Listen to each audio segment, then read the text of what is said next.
Welcome to Powis Castle and Garden in Welshpool, Mid Wales.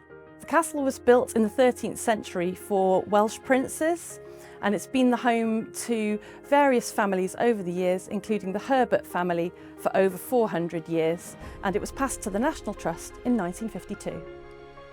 Today we're in the Clive Museum, which was set up by the National Trust in the 1980s. It houses the South Asian collection of internationally significant objects which were collected by two generations of the Clive family during the 18th century.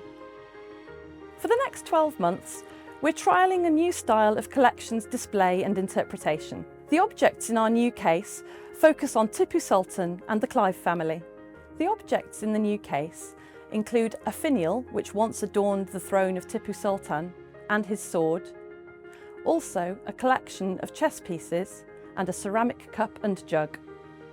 In future, we'll be displaying other collections of objects which highlight different themes. We're keen to gather feedback from visitors to find out what they find interesting or culturally important, and this will help us to think about how we can redisplay the South Asian collection.